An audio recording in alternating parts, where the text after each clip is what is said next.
ইরানে গত বছর ইসরায়েলের 2 দফা হামলার তুলনায় এবারকার অভিযান শুধু তীব্র ও বিস্তৃতই নয়, বরং এতে লেবাননে হিজবুল্লাহর বিরুদ্ধে গত নভেম্বরে ইসরায়েলের হামলার কিছু কৌশলও স্পষ্টভাবে প্রতিফলিত হচ্ছে।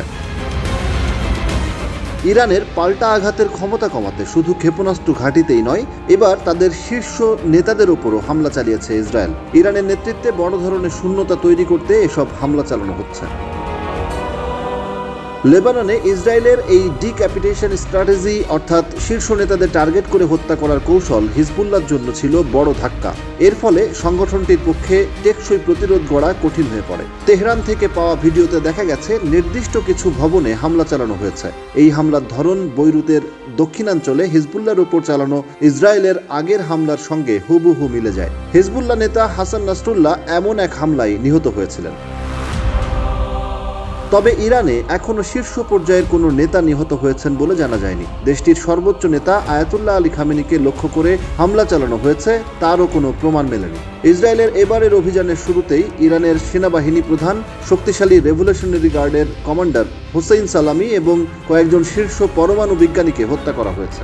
ইসরায়েলের প্রধানমন্ত্রী বেনিয়ামিন নেতানিয়াহু আগে থেকে বলে রেখেছেন, এই অভিযান হয়তো কয়েকদিন পর্যন্ত চলতে পারে। এই ধরনের হামলা ইরানের শীর্ষ নেতৃত্বের ওপর এক বিরল ও বড় ধাক্কা।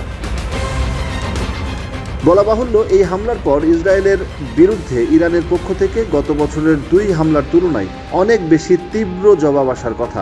অবশ্য ইতিমধ্যে ইরানও পাল্টা হামলা শুরু করেছে। তবে এই আঘাত তেহরানের শক্তিশালী জবাব দেওয়ার সক্ষমতা অনেকটা কমিয়ে দিতে পারে। ধারণা করা হচ্ছে উগ্রপন্থী প্রধানমন্ত্রী নেতানিয়াহু এই সামরিক উত্তেজনা বাড়ানোর আগে এটাই বিবেচনা করে সিদ্ধান্ত নিয়েছেন। কেন হামলার পক্ষে ইসরায়েলের প্রধানমন্ত্রী নেতানিয়াহু দীর্ঘদিন ধরে কথা বলছিলেন? কেন এখন তার সময় এসেছে? এসব প্রশ্নের ব্যাখ্যা দিয়েছেন তিনি। অভিযান শুরুর পর দেওয়া এক বিবৃতিতে নেতানিয়াহু বলেছেন, এই হামলা ছিল ইসরায়েলের অস্তিত্ব রক্ষার বিষয়। বহু বছর ধরে বেনিয়ামিন নেতানিয়াহু দাবি করে আসছেন, ইরান পারমাণবিক বোমা তৈরি করতে পারলে ইসরায়েলের অস্তিত্ব হুমকির মুখে পড়বে।